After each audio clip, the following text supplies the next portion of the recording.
Nakapagluto, nakapaghugas ng plato. Typical day as a mom dito sa bahay.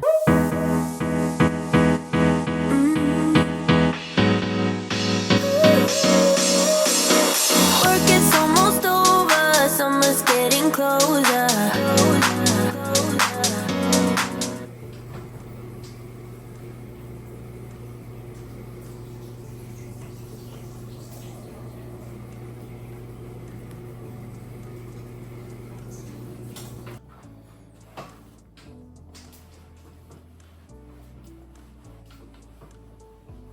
Good morning mga zoobs, it's 5:50 and I'm awake making breakfast. So this is what Aliyah has and Mimi has in the mornings. So of course bread with Nutella. I'm probably gonna have one also. This is Aliyah's lunchbox, so I'm gonna prepare this now. Alright, so breakfast is served, Nutella on bread, and then this is Aliyah's lunch for today. So she has rice with egg, then banana, and then she has here her Hansel biscuits.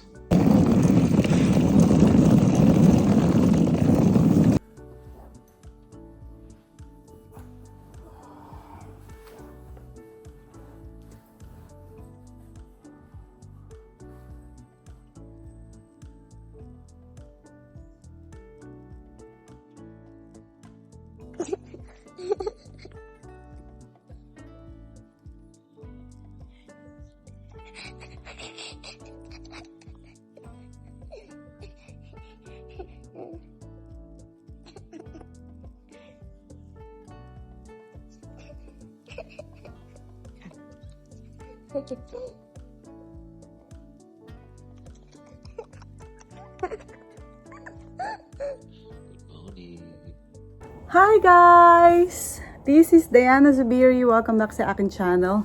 As you can see, wala pa tayong ligo. Okay lang. Andito lang naman tayo sa bahay kasi for today's video, kanina pa ako gising. Medyo nakapag-ayos na tayo ng bahay ng konti. Especially sa baba, nakapagluto, nakapaghugas ng plato. Typical day as a mom dito sa bahay.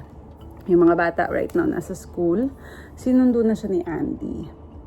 And actually siya din ang naghatid. Usually siya talaga yung maaga gumigising, tapos hatid. And then habang naiwan ako dito sa bahay, ako yung gumagawa muna ng mga lahat. So for now, nagpapalit na ako ng bedsheet. And, bed nga pala natin. Ang pillow beds ay galing sa Joyce and Diana. So, thank you so much.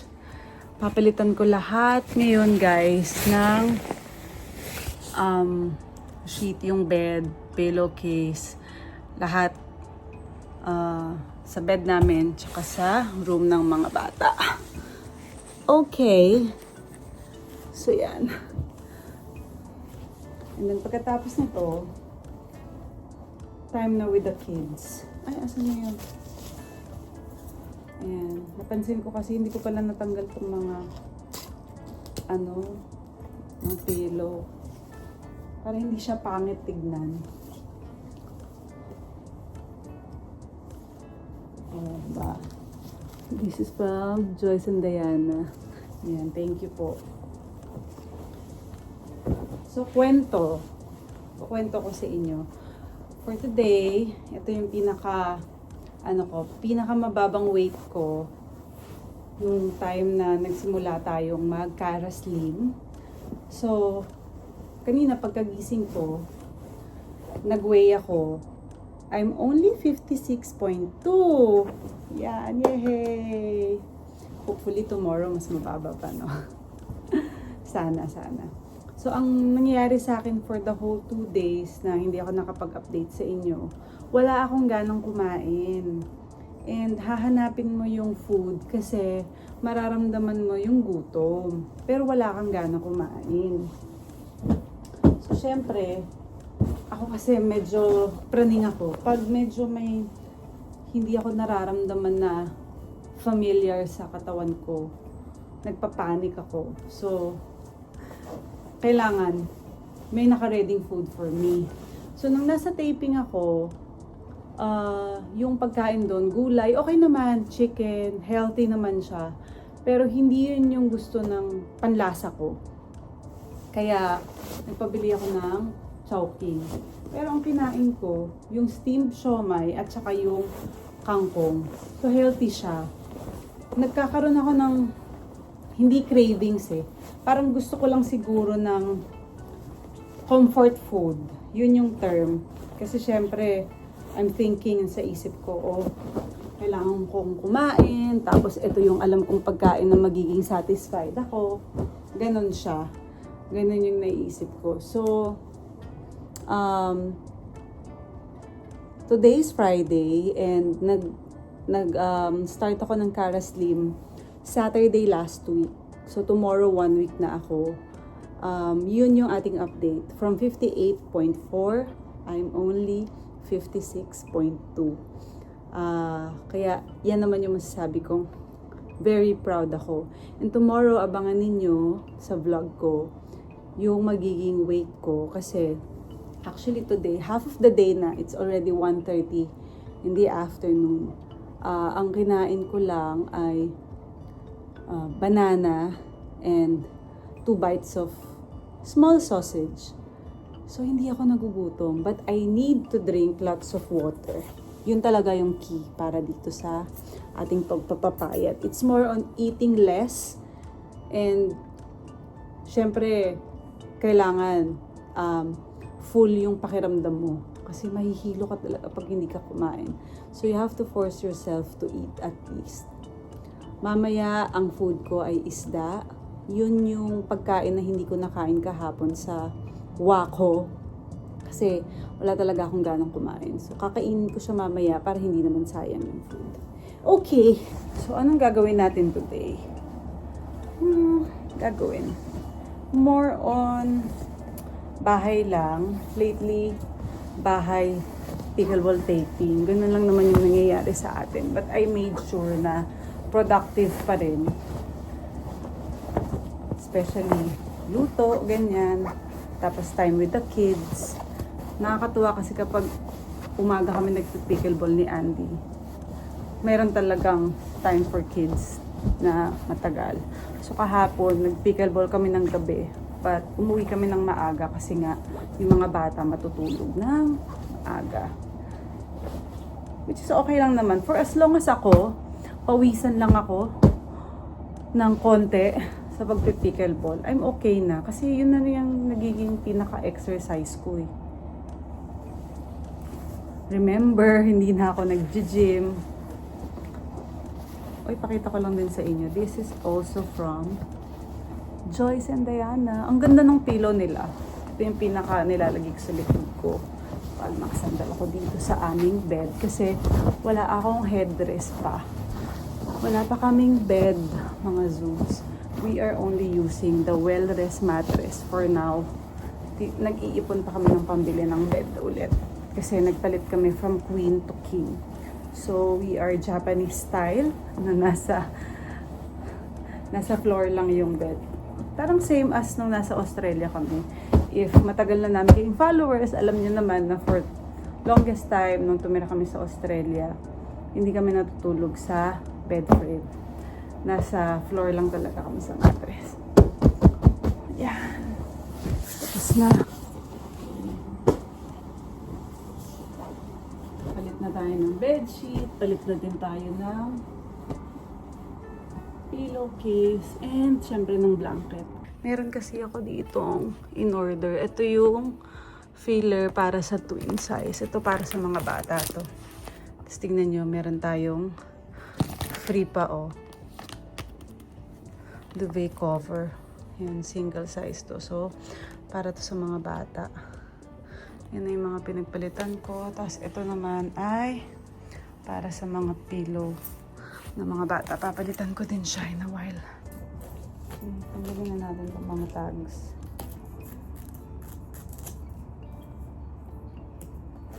Kasi minsan lumalabas siya sa ano. Kung kapag nagpapalit ka ng bedsheet. Yung iba wala na, natanggal ko na. Ito. Tanggalin natin. Okay. So, gamaya na to. Tapusin ko muna yung bedroom namin. Para next naman natin ay sa kabilang bedroom ng mga bata. Tabi ko muna yung mga kalat natin. Okay, tingnan natin to kung okay to.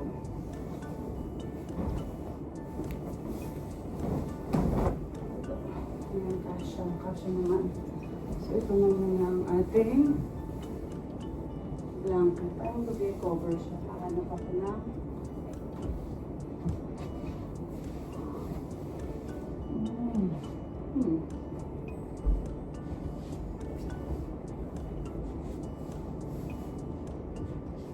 Sakto ba?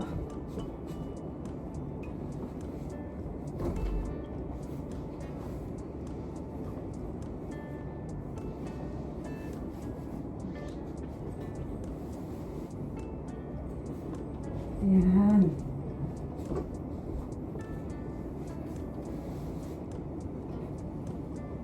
Okay, I think it's okay.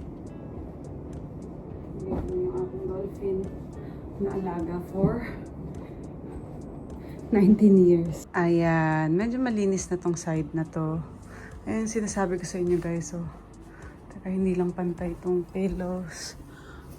Urong lang natin para mas maganda tignan.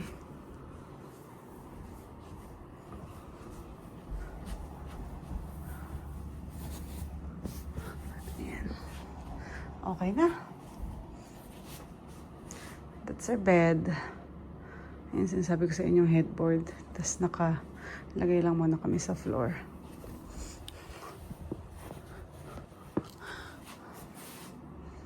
Okay. Ayan, nandito na ako sa bedroom ng mga bata. Papalitan ko na rin ang kanilang bed sheets. Ito na. Ayan, malinis naman. Kailangan lang ng konting organization. Okay. So this is before and this is after. Let's do it.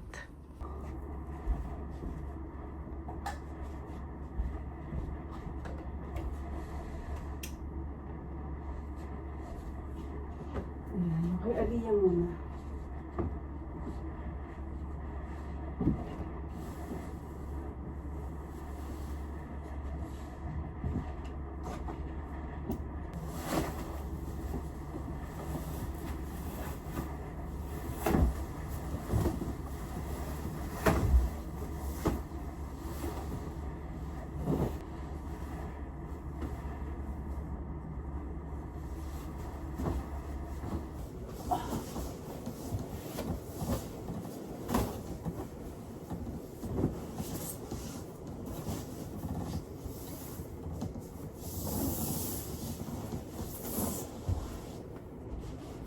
Itong bed ni Mimi kasi meron tong extra support para kapag nag-wiwi siya,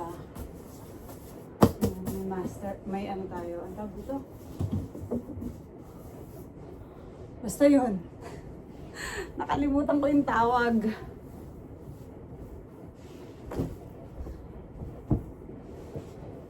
Ito naman ang kanyang bago pamalit.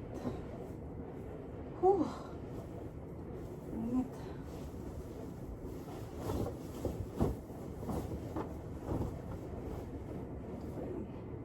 Grabe, puro sticker. Ay, hindi pala to. Oh, wait. Palitan ko. Okay, ito na.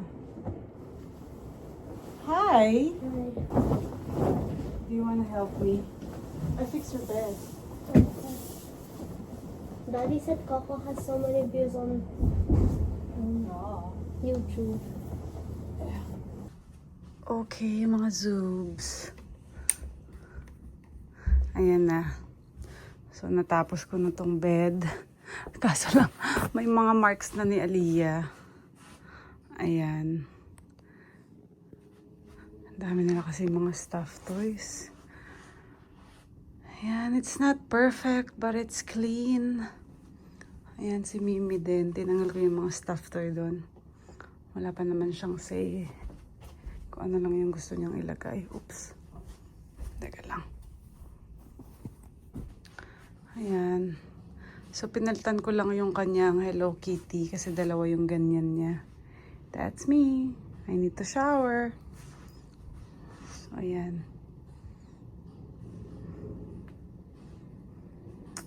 Ganda sana siya. Wala siya masyado mga stuffed toys yung mga kalat. But they like it. So, this is their room. Okay lang naman. Go. Ito naman yung room namin. Hindi na sila. Yeah, malinis na siya. Pwede na naman sila magdumi. Ayan, excuse that mess kasi yan yung pang taping ko. Taping ako bukas. So, naka-ready na yan dyan. Ayun na yung mga ipapalaundry. Mga kailangan ibaba. Nagtsaka kami kagabi. Chinelas. Bata. And then, pampabango ng room. Okay. So, rest time muna. Habang wala pa si May, wala pa si M.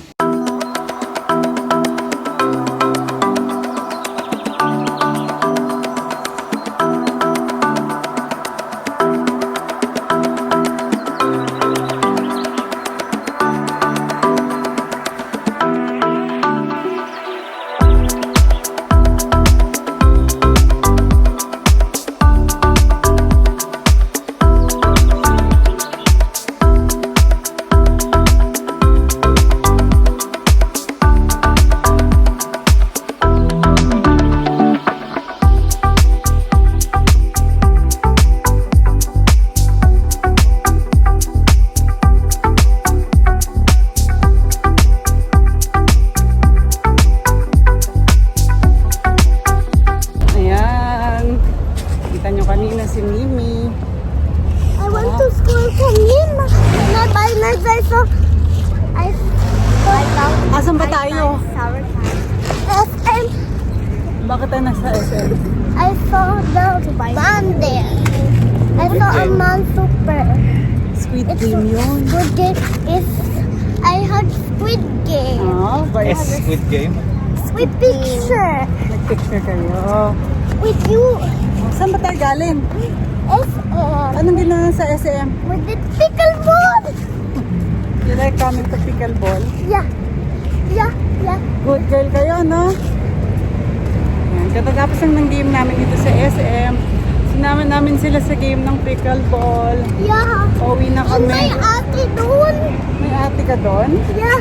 Yeah? See. Pauwi na kami. See.